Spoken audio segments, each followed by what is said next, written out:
Hello and welcome once again to another edition of Sit Down with Ed Brown. Dan and I would like to thank everyone for listening in, as well as all the great comments you guys have been giving us.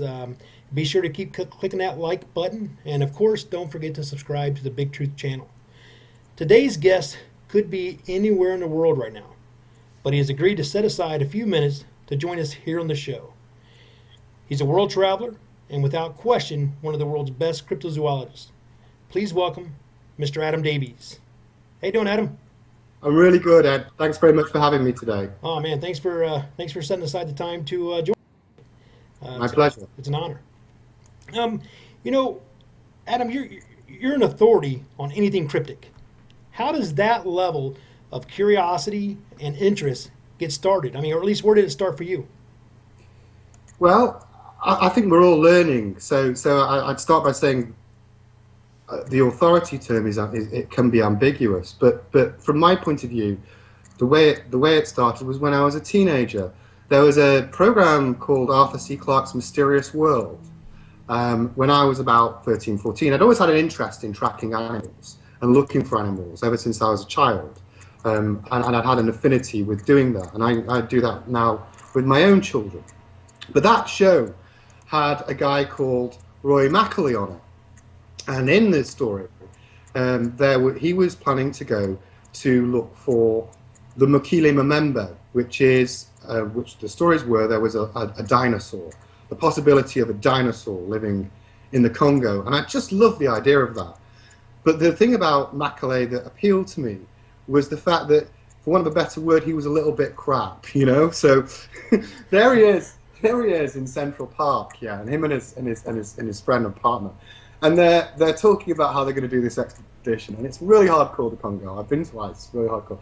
And there he is, and he's setting up a hammock, and he's like falling out of it, you know. It's just, but he had the thing about it is he went and he had the guts to go, and that's what appealed to me because I'd read accounts. I originally did a history degree before I did my postgrad in law, and I'd read accounts of explorers over the centuries. And even modern day ones like Sir Ranulph Fiennes, and you know, it's if you read his accounts, they're incredible. It's like, but it can often be, on day 52, my toe dropped off, and still I ploughed on. And I was thinking, well, if my toe drops off, I'm not sure whether I want to plough on or I want to plough straight to the pub, you know.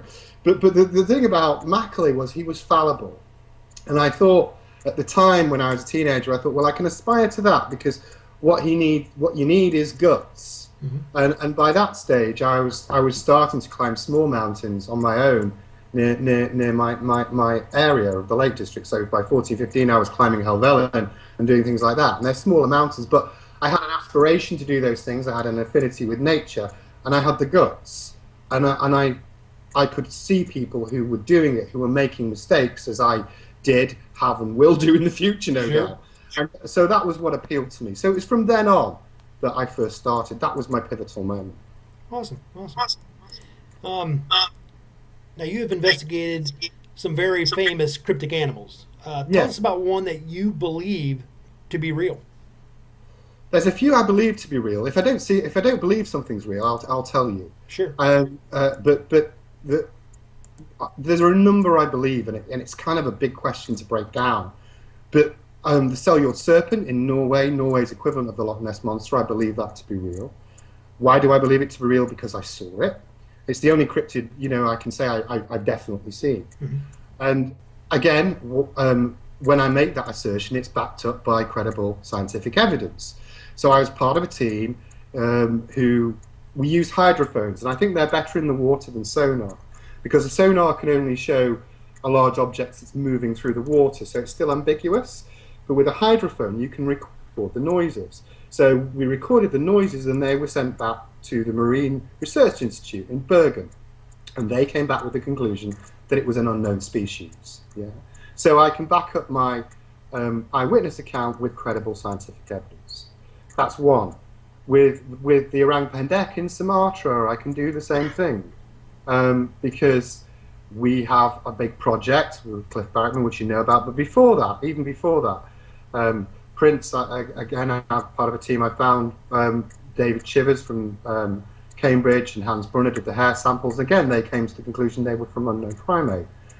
And lastly, but there's loads more. But lastly, if I just concentrate on three right now, I did China's Wild Man, a film for Monster Quest with Jeff Meldrum, and as part of that show, we were given a print by a tracker, Mr. Wan, who looked a bit like, what the biggest Chinese guy I've ever seen. He's got his jaws wired together. He looks like Odd Job or something, but he was a brilliant tracker, even though like he was drinking like spirit on top of a mountain at 10,000 feet. I could tell you loads of stories about him. But he came with a print, and then again, Jeff did a joint collaboration with the Chinese, with the people from the Zhugaoqing, from the Beijing Natural History Museum, and they came to the conclusion that the print we found was again from an unknown primate, broadly speaking. So those three I can say with confidence, with a mixture of eyewitness and credible different independent scientists who've analysed it, that they do exist. There are others. I believe in Bigfoot, and I do believe in the Almas and the Almasti in Mongolia and in Russia. There are some I question the likelihood of, like the Chupacabra. So it depends is the answer. But if I break it down to the things that I'm sure of and I can back up, then those are the things that stick in my mind. Sure. It's interesting, and you mentioned the hair samples, and you mentioned that they came back at unknown primate. I hear that a lot, and what I'm hearing from, and I'm going to do this because it's quote unquote the science world. what I'm hearing is that they're calling that contaminated by human DNA. Is that at all possible, or what you have different from that? Yeah, it's certainly possible, and I think some of those results would be open to question. So Hans Brunner was not a DNA specialist. What Hans Brunner had done, I wrote a paper for Edge Science, by the way, just tangentially, Edge Science magazine. It's a free download, so if anyone wants to see my research on the orang pendek, they can just Google that and they can find it, and it's very easy to find. But I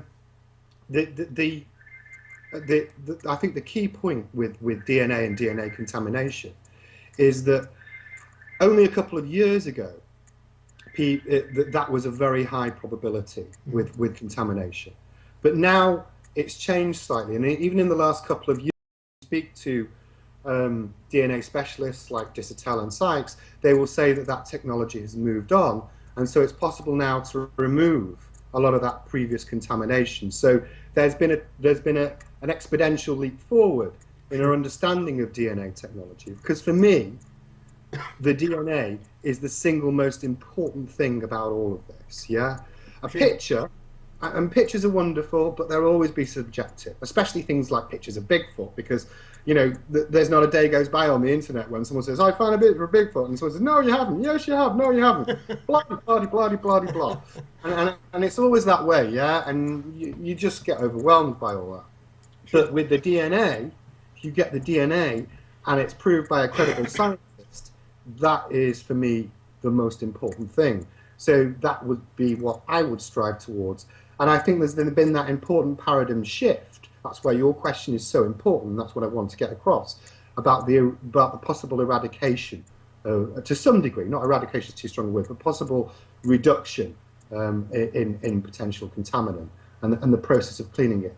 I'm not a genetic specialist. That's my understanding from speaking to those people who are. Sure. And I guess my question would then lead to, if there's been such an advancement in science that they can separate that, what's to keep us from retesting the same stuff? I mean, the same samples. Well, I think the answer is, well, there's not. We easily could. But many of the samples that have been previously tested will have been destroyed as part of the original process. Sure. So if I've, for example, given a sample to people, then they'll destroy it because that's part of the testing in order to get the verification. Sure.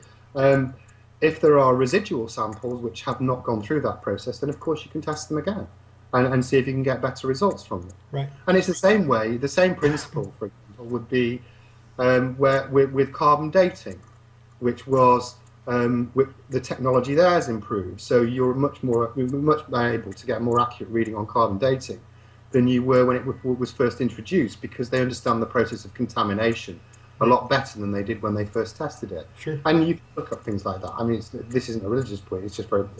There was the question of the historical provenance of the Turin shroud, and whether the bit that had originally been tested was that in fact contaminated or not, and that's quite well documented. Right. It's interesting, but now, you've worked pretty close with Cliff Brightman. You mentioned him a moment ago on the Orang Pendek project. Tell us a little bit about what you've discovered, or how that study's gone so far. It's gone really, really well. I'm really pleased with how that project's turned out. Originally, Cliff and I did a show, the Finding Bigfoot show, together in the jungle, and we had a great time. I'd known Cliff before that, and he's obviously a lovely guy, and we got on very, very well. But he came away very much believing in the Orang Pendek, and I think, to be fair, so did the rest of the cast. There wasn't any is it or isn't it stuff, from all of them, including, Matt, Bobo, and Renee. I think they all believed in the Orang Pendek when they came away from it all.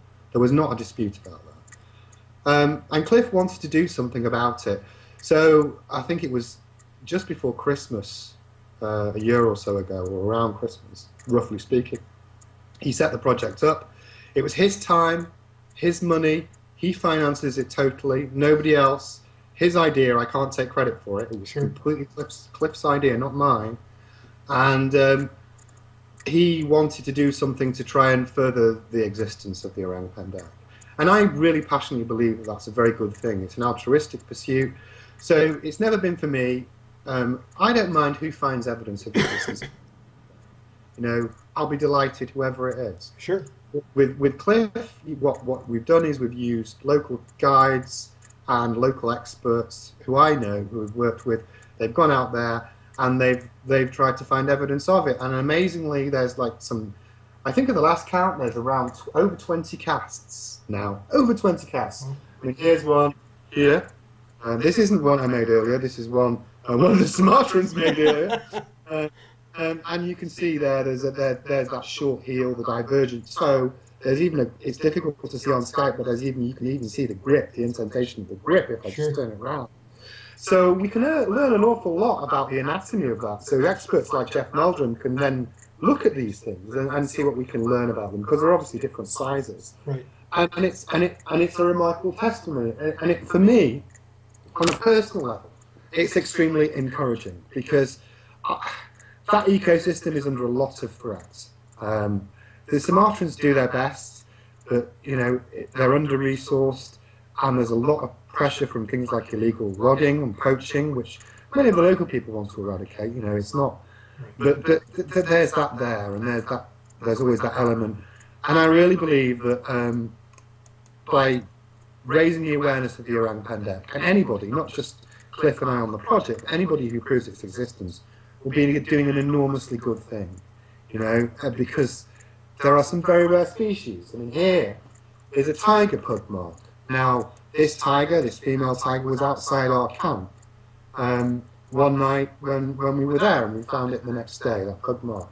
Tigers are extremely rare. Sure. This is a place where tigers, Orang Pendeks, tapirs, it's an amazing ecosystem where these things are.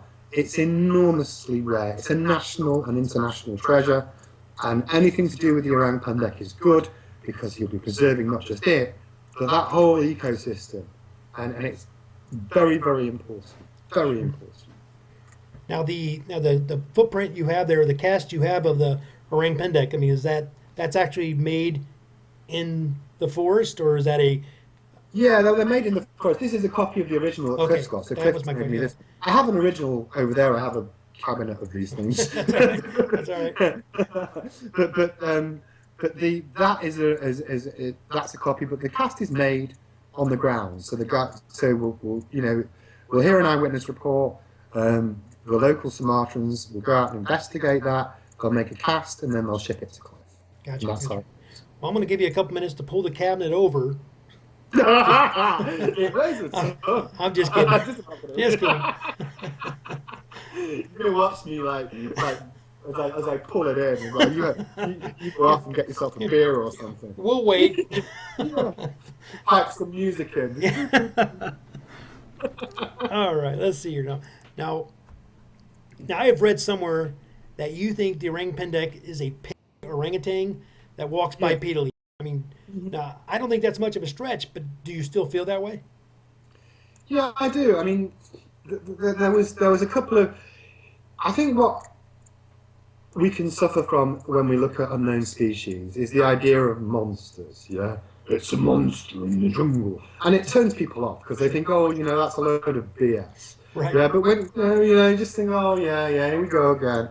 Yeah, but if you say, if you say, if you use the term there's a yeti in the jungle, people go, no, there isn't. There's no yeti in the jungle. If I say, well, actually, there's a bipedal, a pygmy orangutan in the jungle, and people will listen. Sure. Because that's what it is.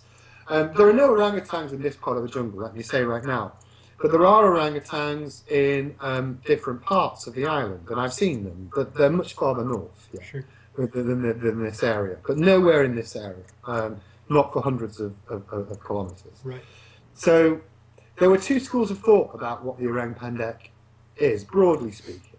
There's one that suggests it might be a derivative of a gibbon, and that's associated with the human-like face, and the fact that gibbons can sometimes, for very short periods, have been known to walk on two legs, very short periods.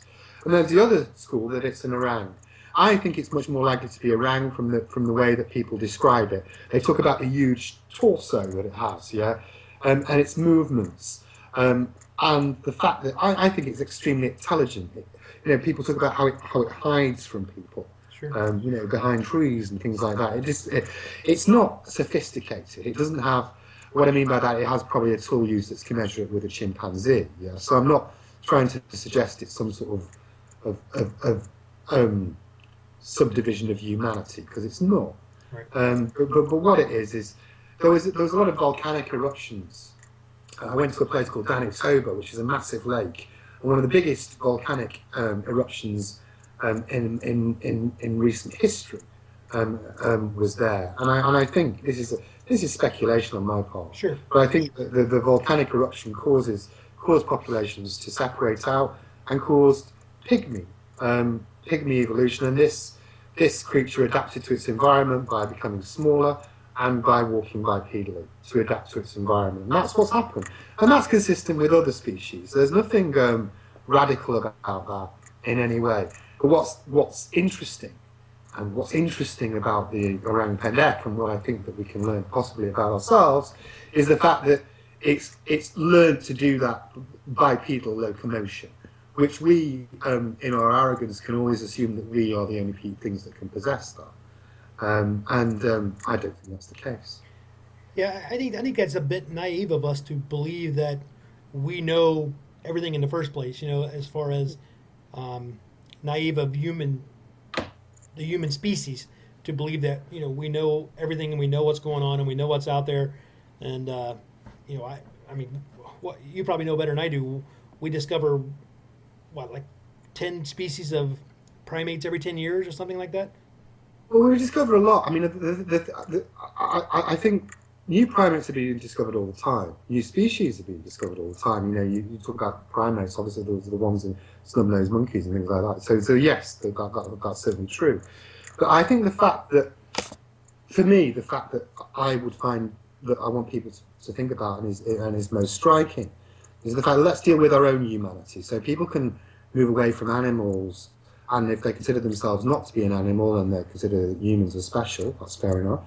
But one of the things that people don't seem to appreciate is the fact that there were many different types of species of human, and that they all coexisted, or different ones coexisted at the same time. So our type of human was walking around at the same time, say, as Denisovans man,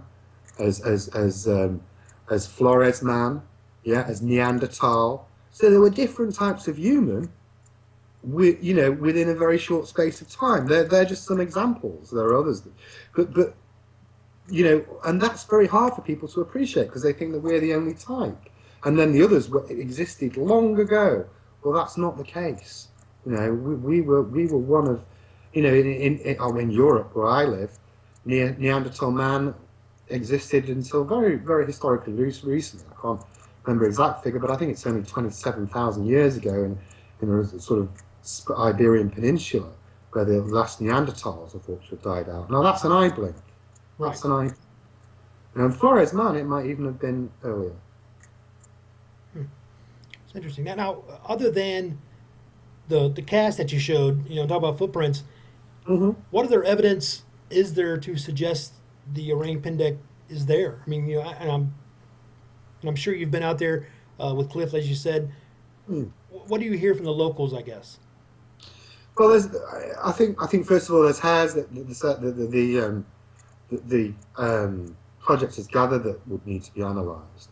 But aside from that, there's a bulk of eyewitness testimony, and I've been, is it 8 times I think since 1998, Wow. And I've interviewed a lot of eyewitnesses, I wrote an article where I talked about 10 things that I have noticed about the orang pendek, and just to give you a few examples, there's the bipedal locomotion, there's the huge torso, there's the fact that it's an opportunistic feeder, so it tends to eat some, fruits and sugars that it finds, and it tends to be, I think, quite solitary. I've only ever, which is consistent with an orang, because I've only ever found one eyewitness account where I saw 2 of them, or an eyewitness saw 2 of them fighting. So I think we've learnt a lot about it, but we've got a long way to go. Sure. And with the orang pendek, you just hope that time doesn't run out before that happens. I mean, the technology's improved. When I first started going as I say, in 1998, people didn't have mobile phones and things like that. Now, a lot of the locals, the last time I went, one of the guys is talking to his girlfriend on, his mobile as we're going up, in the mountain, talking about, I could hear it, translate a little bit of the Indonesian, going on about how much he loved her, I love you, here we are, the gibbons are hooting, and like I'm listening to a couple of teenagers getting it on, probably jealous because I'm not getting it on with one. But the thing about it is the most likely thing that will happen there is some farmer will take a photograph, on his mobile phone or something of a picture of it. That's the most likely thing right now, whereas before that, only like 12 years ago, that would have been extremely unlikely. So technology is improving in that area. Sure. And I think that's the most likely scenario now for the orang pendek. Someone gets a photograph of it randomly, and great, whoever it is, great. Sure. So somebody's going to be lucky, right? I hope they are. I would love it. Sure. I would be delighted. Now, you've done some research on the Loch Ness Monster as well. I mean, what did you discover while you were there, if anything, during that investigation? Well, again, we dropped in hydrophones, and I don't believe the Loch Ness Monster. I never entertained the idea that the Loch Ness Monster was a dinosaur, a plesiosaur. And the reason for that is I couldn't see how the ecosystem could support it, because in order to have a breeding population of large plesiosaurs, you'd have to have a substantial fish population, let's just say, and Loch Ness it does not have that. It does have fish populations, but not if you look at a limnologist report, it would be poor in terms of the fish population. Mm-hmm. So what is it? It's difficult to say. I didn't pick up hydrophone readings like I did as part of the team in Seljord. I would like it to exist, but I've found no evidence to support the fact that it's an unknown species. I mean, there's a lot of talk about eels and whether mutant eels could be the Loch Ness Monster, and that would be refuted. That seemed to me the most plausible explanation at the time, but I want the Loch Ness Monster to exist, so I hope I'm wrong. I really would. I would love it. There is another, if I am always, but I have to just say what I found, otherwise there's no point in me talking to you. Right. And that's what I found. Loch Marar is another loch which has stories of a monster as well. And that's quite a clear loch. And I've never been there. I'd quite like to go there as well. I mean, Loch Ness is an enormously enigmatic place. if you go there. It's an incredible place to visit. And as I say, I would love a Loch Ness monster to exist. It would be wonderful, especially comparatively speaking, on my own doorstep. Because I travel all over the world looking for these Right. things. It'd be great to have one, you know.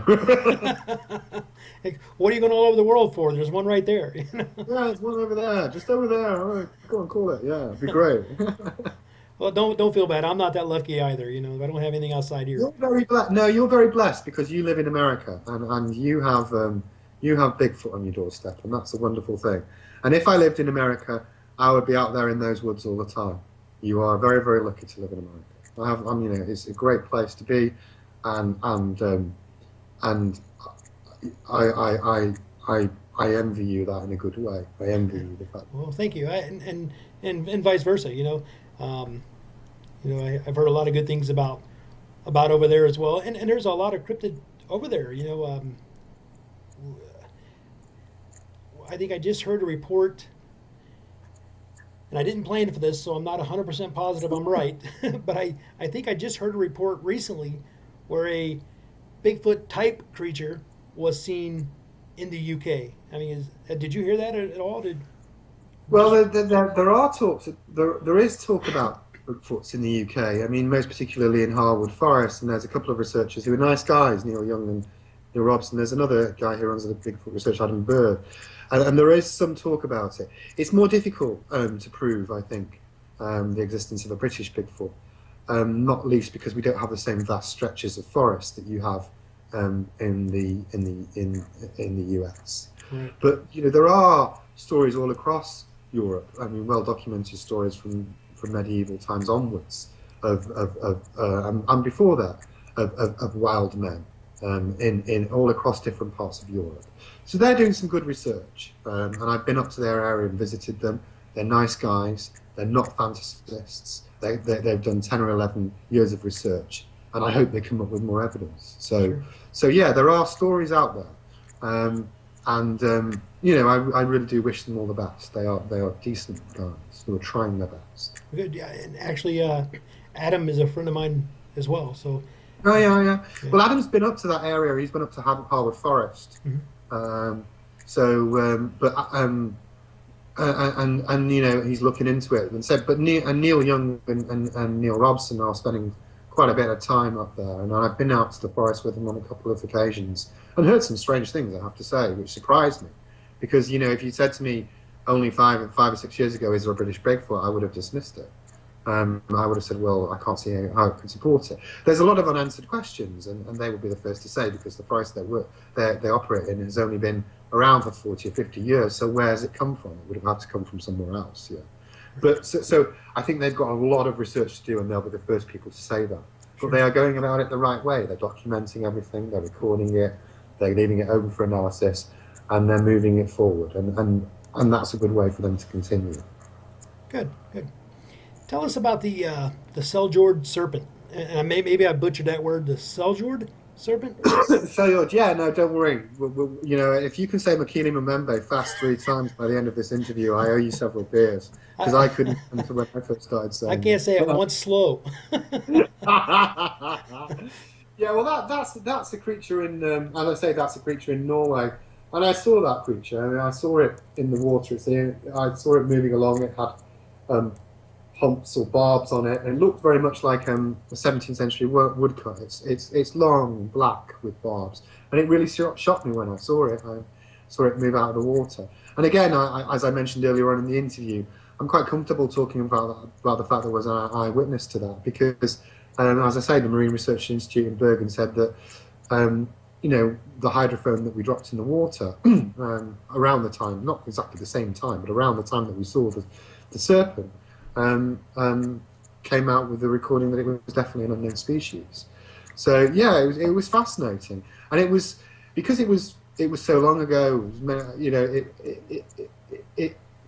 It was a great thing, because I got in the same way you sort of, it got my adrenaline up. Sure. Yeah, to look for other, and it encouraged me further to look for other things. I still would have gone and done them, but the fact that I'd got such early success in my own mind, right, encouraged me. I mean, these things are very rare and they're very hard to find. So, I want to set the scene for people by saying most of the time you go out and you don't find things. And you know you'll be doing this on your own time and your own money if you do go out and do these things. So seeing them is very rare, and I was very privileged and lucky to see it. But it was an extraordinary and exciting sight, and I was thrilled. Can you tell us about the story?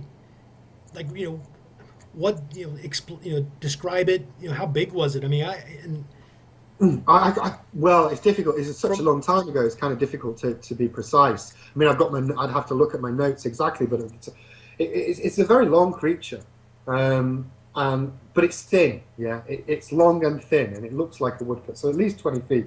But it's quite narrow, and it moves with an undulating motion. So it doesn't move like that. It moves up and down, and it moves through the wood like that. And that when you look back at the thing, you can see like little barbs. And one of the things that interested me was there was a 17th century woodcut of the serpent, and you could see these barbs, which I saw subsequently, which I saw later on, and you could see these barbs, and that was what surprised me. The fact that you could see that detail when you looked through it. And I was in a little rowing boat when I saw it, and it came out of the water, and I'd speculate it was chasing fish at the time. I don't know that for sure, but that's what I was thinking it was doing. Sure. Because what we were trying to do was again, we got a limnologist report and looked at the areas where there were the greatest concentrations of fish, married them up with the this is all about tracking it and planning it before you go, you see, to maximise your chances. So limnologists report greatest number of fish, where the eyewitness reports were where the greatest number of sightings were, so there were bits in the shallow, and there was a bit towards a beach area, there was a bit a particular tunnel where the road comes out, and going to those different locations and just sitting and waiting and seeing what happened, yeah? Sure. And then going back to the ones where you thought might be most likely, most plausible.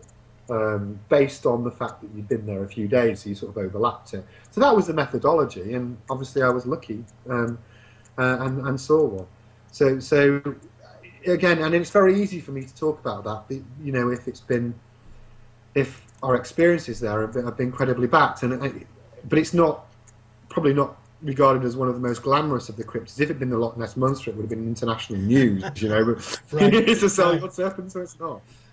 But it was a remarkable experience. Good. Do you have any investigations or anything like that you're working on now, or that you could maybe give us a sneak peek into? Well, I've got some ongoing Bigfoot research, but I can't give you a sneak peek into it, and there are good reasons why. It's not about dangling some crappy carrot in front of your head and saying, come back soon, Ed. There's a good reason for that, and the reason is that that needs to be credibly and responsibly analysed by the person who sponsored that research. Sure. It's not my that person who paid for that research and sponsored that. It's important that they come forward with that when they finish their conclusions. Sure. It's not for me to do so, and it would be inappropriate for me to do so, and also incorrect. So when that person has finished that research, then I'm sure they will come forward. That's a very guarded answer, but there's a good reason for that. Come on, you're supposed to make me famous here. Yeah, I'm sure, but I'm not going to today. Fair enough. Actually, I can respect that you are kind of keeping that to where it should be. So that's It's a good. about me. It's not about me. It's about It's about the right way about going about things, Sure. and the right way about going about things is it's somebody else's trumpet to blow when they're ready. Okay. Fair enough. Now, as someone who's been all over the world, where has been your favorite place to investigate? I've always had a love of Sumatra, not the food because it makes me ill. I like the coffee. The coffee. I'm British. I drink tea, right? But the thing is, when I got to America, I was converted. I was drinking lots of coffee. Yeah, I started drinking coffee. It's like, what is this coffee stuff? Why am I? I mean, I was in the Pacific Northwest, in like Seattle and stuff like that, and I was with Laurie and like, they have driving espressos there. So I was like drinking all this coffee, and I was getting really into it. Well, when you're in the States next time, and when you're up there with Derek, make sure you get some of that Bigfoot coffee. He's I'm gonna yeah, get a he's monster, does it, doesn't he? Yeah. I'll definitely do that. I'm yeah, looking. We'll talk more about Derek in a minute, but sure. if it's okay. But I'm looking forward to that. Yeah. But I was drinking lots of coffee, so that's always held a fascination with me. The orang pendek for all the reasons I've stated, and you know why because I've been through them. I love the Bigfoot stuff. Just love it. Yeah, wish I'd done it years ago. I do, and it's Bigfoot's the best one to look for, in my opinion, in terms of intellectual interest, because it's so intelligent. Yes. And because it's so intelligent, it fascinates me so much. Yeah, I love the idea of it being that bright and being I'm so interested by just what an intelligent creature it is. So of all the, and I first got into it, I think. I'll cut a long story. I'll go back to how I got into Oh, you're Bigfoot. I was with Jeff Meldrum in 2008, and I was doing the China's Wild Man, the special, and I'd never really looked for Bigfoot, or I'd seen the Patterson Gimlin film, but that was it, and I'd always been a bit wary of being interested in it because there were so many researchers looking for Bigfoot, and America to a guy who lives on a little island, comparatively speaking, America's a big place. Sure. Where do you start? Where do you start? But when I spoke to Jeff sat down with me and went through the Patterson Gimlin film, frame by frame, and explained why he thought it was genuine. And I don't need to do that because anybody who's seen that will know why he thinks it's genuine. But I was interested in that, but I never got round to it for a long time. And then gradually I did my own research and spoke to a few people and then took a punt and then decided I'd go. And yeah, I would have done it earlier had I known. So that's my biggest regret in cryptozoology, that I didn't do it earlier. But I got round to it eventually. Well, you're still young. Pack your bags. Come on. We'll get out there and we'll find one, right? Well, I'll be coming again, as you know. I'm going to America on 5th of June. I'm meeting a number of people and looking at different areas. Some of them are friends, some of them have different views. It'd be great to see them. Yeah. I've got some good friends in the US now. Good.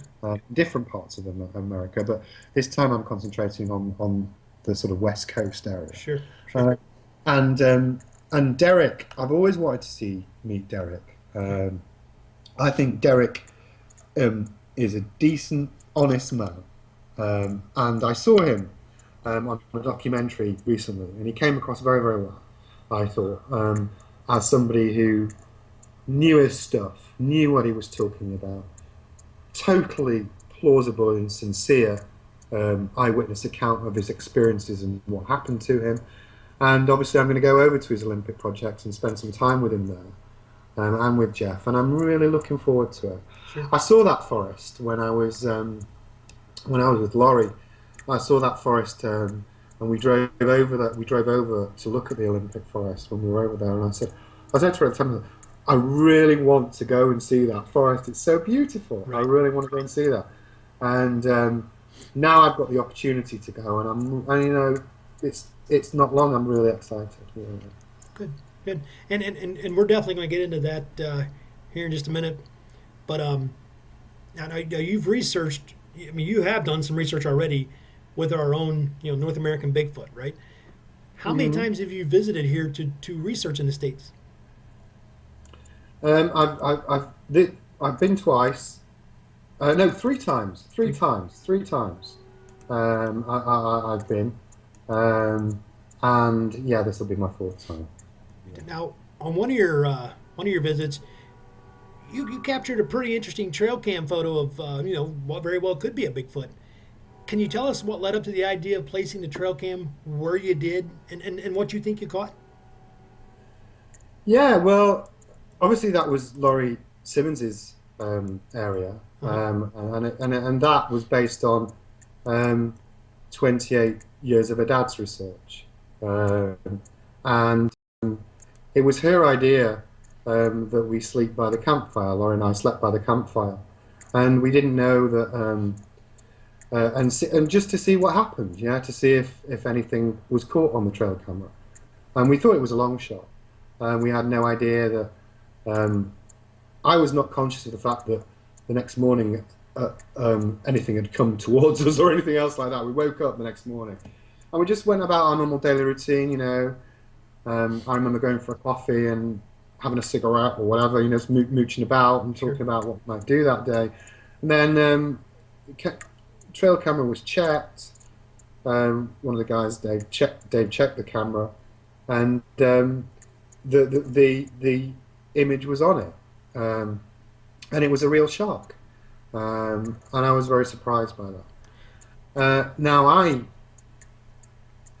think I'd say a couple of things. The thing about photos is they can always be subjective. Yeah. Sure. So there's always that would go around the houses. It's not in the same league in any way as the Patterson-Gimlin film, but people still debate that, and it's pretty clear, what that is, So, and it's not the same league. I'm not trying to say that, but I think it's a squatch. The reason I think it's a squatch particularly is because of the physiology of the back.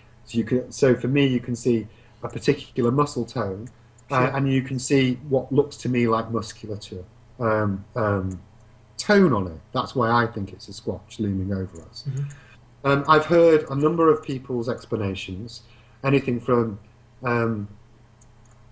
a goat, a guy, me in a sleeping bag, a werewolf, somebody who wasn't there who suddenly appeared, I heard the other day, all sorts of stuff, yeah? Right. And I don't mind if people think that it's something else. That's up to them. Sure. The only thing I'd say is this is my genuine belief, yeah, and we didn't make up anything. This is my genuine belief, and it's up to other people to draw their own conclusions. Sure. But even if you look at, this is why a picture can be so subjective, and this is why I think DNA is more important than pictures myself, because even if it was crystal clear, yeah, and the thing was doing a cabaret, yeah, people would still say, "Oh, he made it up," right. Or "She made it up," or "It's actually come down from Jupiter and it wants to communicate." There'd be all sorts of theories about, X, Y, and Z, and no matter how much you tried to proselytize or make people believe, if you so wished, that it was a Bigfoot, there'd still be people who don't believe you. And I think you have to have that attitude that I'm cool with that. Sure. That, you're asking me what I think it is, then I think it was a Bigfoot. And I actually find it just a bit disturbing, because the reason I find it disturbing, and the reason I think Laurie found it disturbing, and this is a personal thing between us, was the fact that it was leaning over us while we slept, and we had no knowledge of it. And I don't like things creeping up on me, And I've been in the jungle, as you saw earlier, with like tigers nearby me, and in the Congo, forest elephants and gorillas and stuff like that. And I've kept my wits about me, but I have no clue about that at all. It was a complete surprise. Sure. And it that bothered me slightly, I have to say. Well, it bothered me a lot. I think there's not a day goes by when I don't think about it in some way. Sure. So there we are. And that's really all I can say. In terms of evidence, I think I'd make an important distinction. And the distinction is this. And this is what I want to get across to people, and I'll break it down in three things. If you see, you and I are out, yeah? We're out walking, and we see something, yeah? And we describe it as we see it, yeah? So we see what we think is a Bigfoot, yeah? I see it, and I describe it slightly differently to you in terms of how we see it. Does that make you incorrect and me right? No.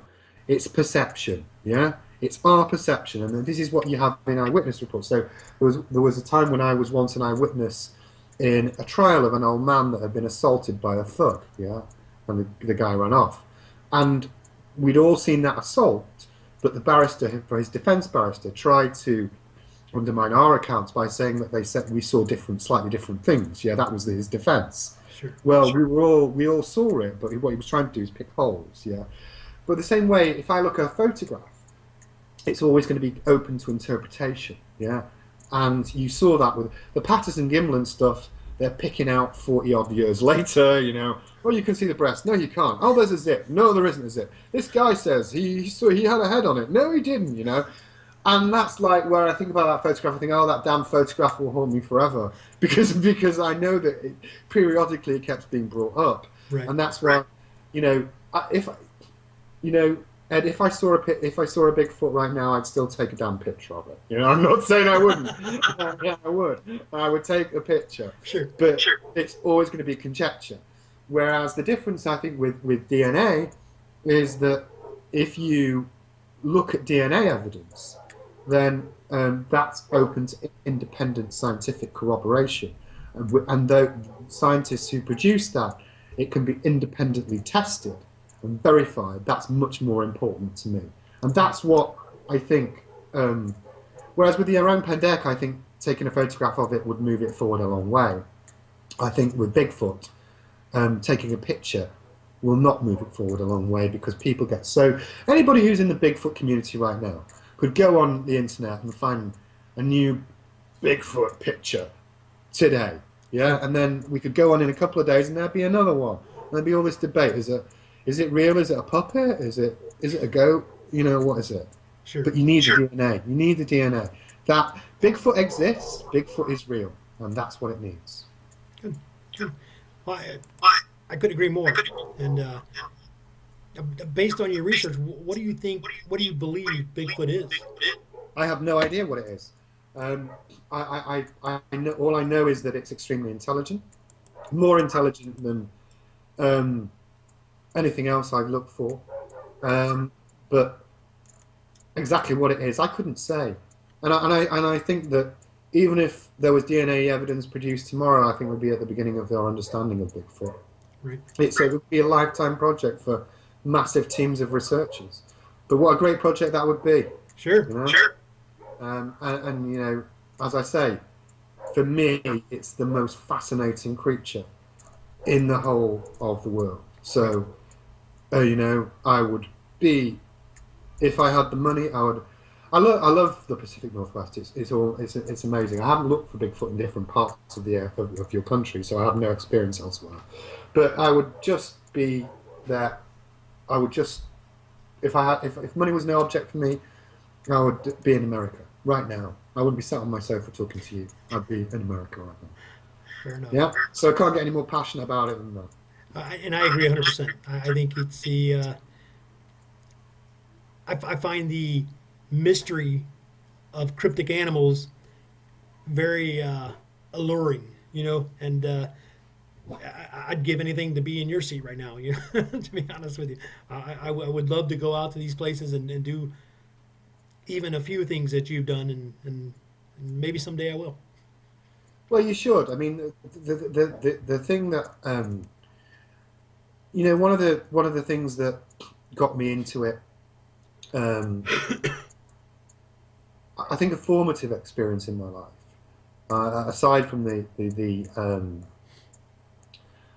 Arthur C. Clarke thing, if you're talking about psychological motivation, was when I was very young. I had a sister that died of neuroblastoma, which is a form of cancer, and what that taught me, I think, from a very early age, was you never know when you're going to go. Yeah, and what I've always tried to do was maximize the opportunities to do those things that I wanted to do most passionately, and this is what I wanted to do. So I've driven my life that way.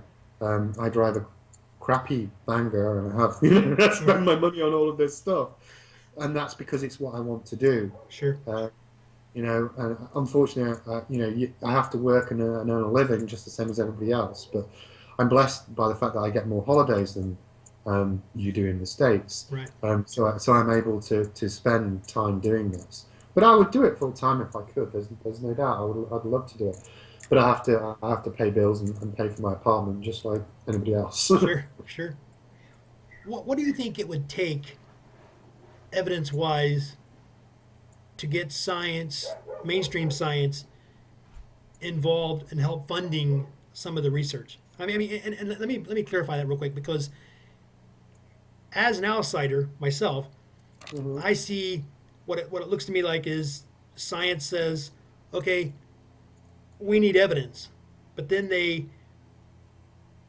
expect people who are not qualified to collect evidence to turn in good evidence. You see, and so I don't think it's fair to most researchers to be put in that position when they're not trained to do it. I mean, so what do you think it would take for science to say, okay, we want to train people to do real research? You know, what do you think it's going to take?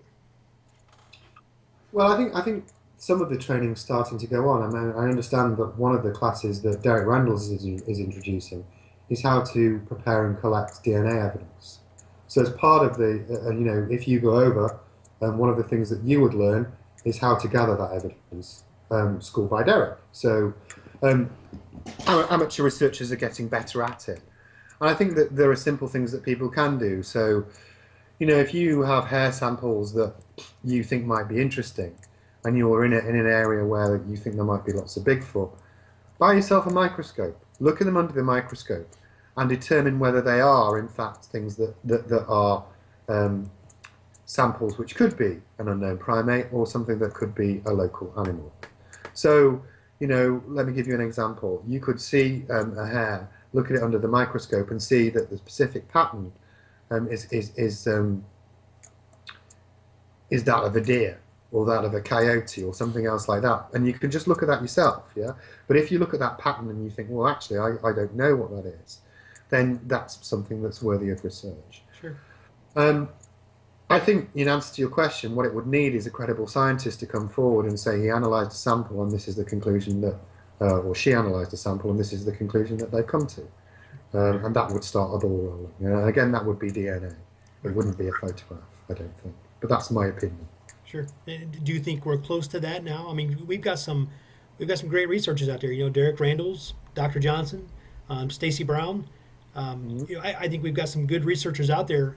Do you feel like we're getting there? Yeah, I think we've made some leaps forward, and all of those people, you're absolutely right, are good researchers. And also, as you say, as we talked about earlier on, the contamination thing problem has been somewhat reduced. So yes, I really hope so. I mean, Bigfoot is out there, and people, that the methodology of a certain sector of researchers is very good. So there is an opportunity for that to happen, and there are some good projects with pathology, and those people are working, to get good samples. And I hope it's only a matter of time. Yeah, because the media image of this field is very poor, especially at the moment. Yes. So I hope that paradigm shift happens soon, because I think the field deserves it. I think it deserves it, and it would be great. And it would be great if it was an amateur researcher who did that and who moved that on. I agree. All right, we're going to switch gears here a little bit, and I want you to tell us. We're going to plug your book here. I want you to tell us about your book, Extreme Expeditions. Well, that was the book I wrote in 2008. No, sorry, I wrote. Did I write that? No, I wrote that well before 2008. That deals with my experiences up to 2008. Yeah, so that deals with my stuff up to 2008. I'm writing another book now which deals with my experiences, and that's called Travel Experiences Stalking the World's Mystery Animals. So you can get that on Amazon. You can just Google that on Amazon. Adam Davies, and you can Google that.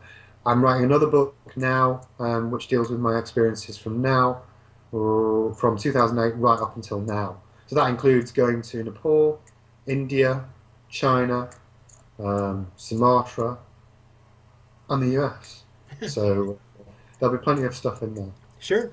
I mean, it sounds like you've been all over the place, and I'm jealous, of course, but I think that's awesome, and I've actually I'm going to order the book probably today or tomorrow myself. I looked it up today just to kind of get an idea of what I was looking at, and Thank I think it's $14.11 US dollars on Amazon. So, if anyone's listening to this, there's only 22 left, but save me one. you. Thank you. That's very kind of you. Well, I hope you enjoy it. I hope you enjoy it. I'm sure I will. And last but not least, now I know you have some plans. We've discussed this briefly already, but you have some plans in June to join Derek Randles out the Olympic Project. Tell us what you're going to be doing on this expedition. What's your role? Well, I think what I want to do when I go to America next time is I'm meeting a few people, and I start with Derek. But it's really to learn what I can from them. Yeah, I don't know it all. Nobody's a Bigfoot expert, so anybody who says they're a Bigfoot expert or the best Bigfoot this or tracker or whatever else, is talking a load of bullshit. Until it's proved by that person, then they're not. Yeah, there are some people who are definitely who are worthy of respect and integrity, and Derek is one of them. Absolutely. But let's start by saying nobody's an expert, including me. So I can always learn from other people and Derek is, that's his environment. He knows that forest. He knows his subject. He's had an eyewitness account. I want to learn from Derek. Yeah. There are other people who I'll be meeting, and I want to learn from them, and they'll talk about their experiences with me, no doubt, when I get round to meeting them. But yeah, it's all about me learning and seeing what I can learn, because Bigfoot fascinates me. Fascinates me, Ed. Sure. It really does, more than anything else. So when you're there, you're basically going to be there just as a student, just like the crowd. Well, yeah. Well, I would hope. I mean, if people have questions they want to learn, if there's stuff that they want to learn from me about my experiences and the things I've done, then I'm happy to share them. So I would hope it. I will certainly be a student to some degree, but also I hope that I can share some information that people may find useful. It's mutual exchange of ideas is probably the way I'd see it. Right. Well, if all goes well, and I'm going to be checking my schedule, I do want to go to that June expedition myself, and if I can swing it, I will definitely be there. I actually talked to Derek today briefly online, and he told me it's filling up quick, so I better let him know pretty quick. But yeah, it would be great to see. I mean, I get there. I think I get there. When by the time I get there, I'll have traveled for 24 hours. But despite that, Ed, I want you to know I'm good for the first beer that you're going to buy when you get there. you just make sure you're ready for the first 2 or 3. Oh yeah. I think we can do maybe 2 or 3. I think we can go that far. Do you think we can go that far? I think we can. Yeah, I think. Well, I'm not going 24 hours, so you you just be ready to catch up. Yeah, I'll do my best. I think that is. We might not find Bigfoot, but we can certainly find the bar. I'm sure. Sure. And it's funny because I mean, in all seriousness, I mean, Derek Randles puts together a great expedition. He does a lot of great things. As a researcher,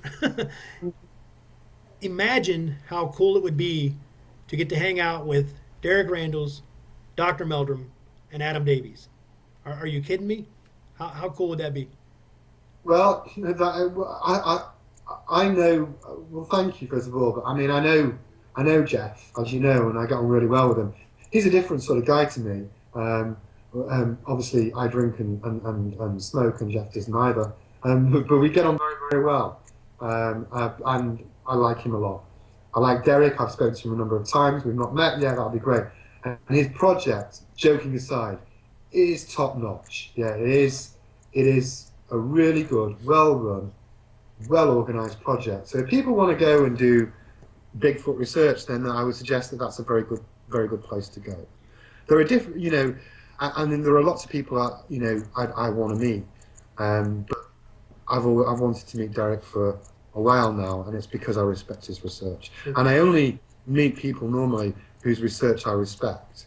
So I'm not going to travel thousands of miles if I don't want to, on my own time and money, to meet people who I think might be a kook. I Right, mean, right. I want to, if I'm spending my time and money, it's because that person that I'm spending my vacation time with, I think has something interesting to say. And I think you're exactly right, and I think Derek definitely fits into that category. And actually, something you said a second ago leads me up to my very last question, and that is, um, as someone who has been all over the world, and someone who has looked for some of the most elusive creatures, and I use that term lightly, creatures, by the way, but Yeah. what what advice do you give to a new researcher who wants to go out and try to find evidence of a Bigfoot? I'd say spend time. I'd say research your subject really well. Um, get to know your local forests and woods first of all. Yeah.